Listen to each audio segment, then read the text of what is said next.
Hi friends, welcome to our channel. நம்ம வீடியோவுக்கு subscribe பண்ணிக்கோங்க. வாங்க இன்றைக்கி சுவையான தக்காளி கதம்ப சட்னி எப்படி பண்ணலான்னு பார்க்கலாம். தேவையான பொருள் பல்லாரியை நல்லா பொடிசாக கட் பண்ணி எடுத்துக்கோங்க. வரமிளகாய், உங்கள் காரத்துக்கு ஏற்ற மாதிரி மிளகாய் எடுத்துக்கோங்க. அப்புறம் கொத்தமல்லி, புதினா இலை, கருவேப்பிலை இது எல்லாத்தையும் எடுத்துக்கோங்க. அப்புறம் 2 தக்காளி, புளிப்புக்கு ஏற்ற மாதிரி தக்காளி எடுத்துக்கோங்க. 4-5 பல் பூண்டு. வாங்க எப்படி பண்ணுறதுன்னு பார்க்கலாம். ஒரு கடாயில் எண்ணெய் சேர்த்துக்கலாம். எண்ணெய் நல்லா காஞ்சதும் வரமிளகாயை வறுத்து எடுத்துக்கலாம்.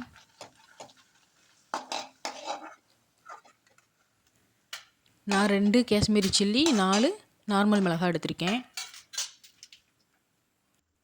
அதே எண்ணெயிலேயே நம்ம பல்லாரியை சேர்த்துக்கலாம்.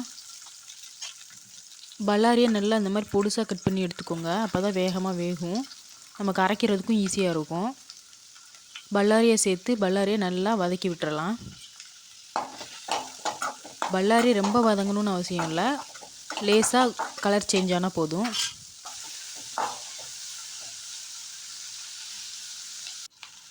இப்போ பல்லாரி நல்லா வதங்கிடுச்சு. இப்போ பூண்டு சேர்த்து நல்லா வதக்கிக்கலாம். இப்போ கருவேப்பிலை, கொத்தமல்லி, புதினா இலையை சேர்த்து நல்லா ஒரு தடவை வதக்கி ஒரு பிளேட்டுக்கு சேஞ்ச் பண்ணிடலாம். இப்போ கொஞ்சமாக எண்ணெய் சேர்த்து பொடியாக கட் பண்ணி வச்சுருக்கிற தக்காளியை சேர்த்துக்கலாம். தக்காளிக்கு வதங்குறதுக்கு நம்ம உப்பு போட்டுக்கலாம். நான் சட்னிக்கு தேவையான அளவு உப்பு இதிலே போட்டுட்டேன். நீங்கள் தனியாக போடணுன்னா தக்காளிக்கு உப்பு போடாதீங்க, உப்பு போடாமையே வதக்கிக்கோங்க. நம்ம தக்காளிக்கு உப்பு போடும்போது வேகமாகவே தக்காளி வெந்துடும்.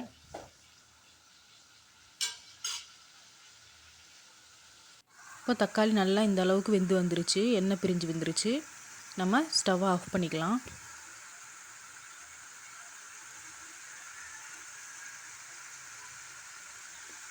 தக்காளியோட பச்சை ஸ்மெல் இல்லாமல் நல்லா வதக்கி எடுத்துக்கோங்க. அப்போ தான் சட்னி நல்லா டேஸ்ட்டாக இருக்கும்.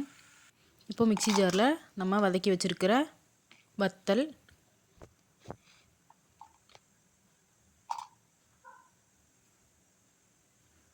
வெங்காயம், பூண்டு, கொத்தமல்லி, கருவேப்பிலை, புதினா,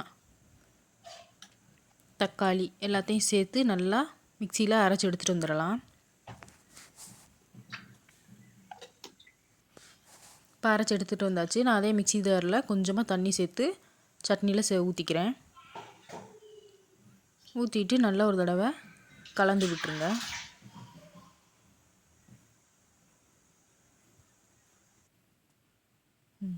உங்களுக்கு எந்த அளவுக்கு தண்ணி வேணுமோ அந்த அளவுக்கு தண்ணி சேர்த்து நல்லா அந்த மாதிரி மிக்ஸ் பண்ணி விட்டுருங்க.